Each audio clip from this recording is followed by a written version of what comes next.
Welcome dear students. In this video we shall deal with the structural organization of cell. So what is a cell made up of? What is the structural organization of cell? If we study a cell under a microscope, we would come across three features in almost every cell: plasma membrane, nucleus, and cytoplasm. All activities inside the cell and interaction of the cell with its environment are possible due to these features. Let us see how. First is the plasma membrane or a cell membrane.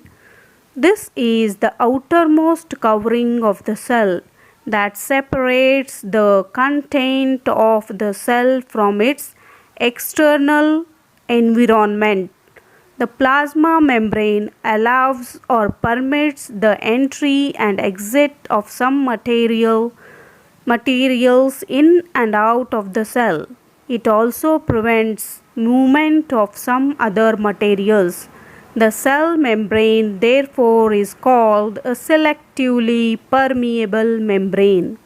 How does the movement of substance takes place into the cell? How do substance move out of the cell? Some substance like carbon dioxide and oxygen can move across the cell membrane by a process called diffusion. We have studied the process of diffusion in earlier chapters. We saw that there is a spontaneous movement of substance from a region of higher concentration to a region where its concentration is low. Something similar to this happens in the cells when, for example, some substance like carbon dioxide, which is cellular waste and requires to be excreted out by the cell, accumulates in high concentration inside the cell. In the cell's external environment, the concentration of carbon dioxide is low as compared to that inside the cell. Then as soon as there is a difference of concentration of carbon dioxide inside and outside of the cell, carbon dioxide moves out of the cell from a region of higher concentration to a region of low concentration outside the cell by the process of diffusion. Similarly, oxygen enters the cell by the process of diffusion. When the level or concentration of oxygen inside the cell decreases, thus diffusion plays an important role in gaseous exchange between the cells as well as the cell and its external environment. What about water? Water also obeys the law of diffusion. The movement of water molecules through such a selectively permeable membrane is called osmosis. The movement of water across plasma membrane is also affected by the amount of substance dissolved in water. Thus, osmosis is the passage of water from a region of higher water concentration through a semi-permeable membrane to a region of low water concentration. What do you think will happen if we put an animal cell or a plant cell in a solution of sugar or salt in water? So one of the following three things could happen. If the medium surrounding the cell has a higher water concentration than the cell, meaning that the outside solution is very dilute, the cell will gain water by osmosis. Such a solution is known as hypotonic solutions. So in this, water molecules are free to pass across the cell membrane in both direction, but more water will come into the cell than will leave. The net overall result is that water enters the cell and the cell is likely to swell up or increase in size. Suppose if the medium has exactly the same water concentration as the cell, that is 50% outside the cell and 50% inside the cell, then there will be no net movement of water across the cell membrane. Such a solution is known as isotonic solution.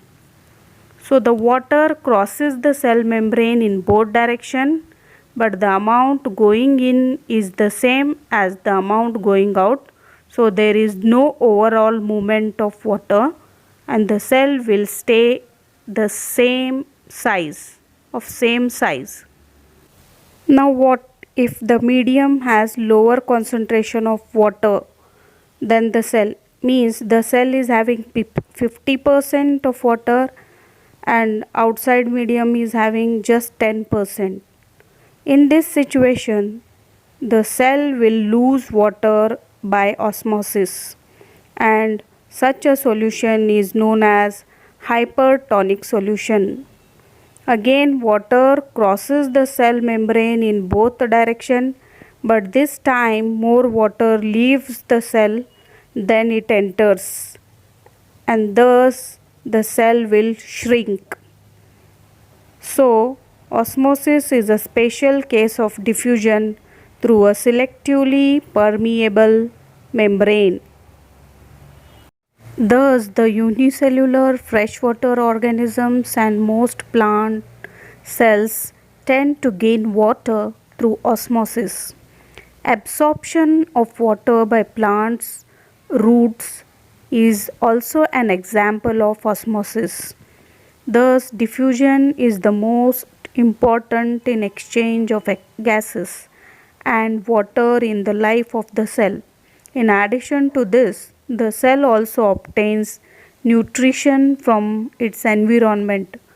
Different molecules move in and out of the cell through the type of transport requiring use of energy, and that is known as active transport.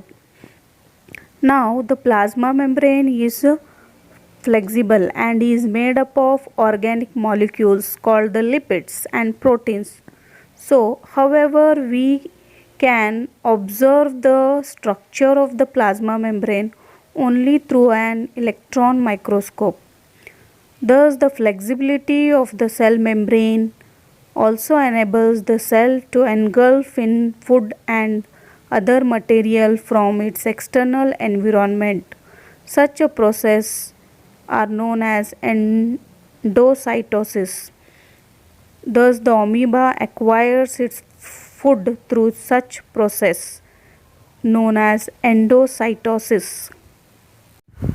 Children, you already know that plant cells are different from animal cells because plant cells, in addition to the plasma membrane, have another rigid outer covering called the cell wall. The cell wall lies outside the plasma membrane. The plant cell wall is mainly composed of cellulose. Cellulose is a complex substance and provides structural strength to the plants. When a living plant cell loses water through osmosis, there is a shrinkage or contraction of the contents of the cell which is away from the cell wall, and this phenomenon is known as plasmolysis. So this cell walls permits the cells of plants, fungi and bacteria to withstand very dilute hypotonic external media without bursting. In such media, the cells tend to take up water by osmosis. The cell swells, building up pressure against the cell wall. The wall exerts pressure against an equal pressure against the swollen cell. Because of their walls, such cells can withstand much greater changes in the surrounding medium than the animal cells. In the next video, we'll deal with nucleus and cell organelles.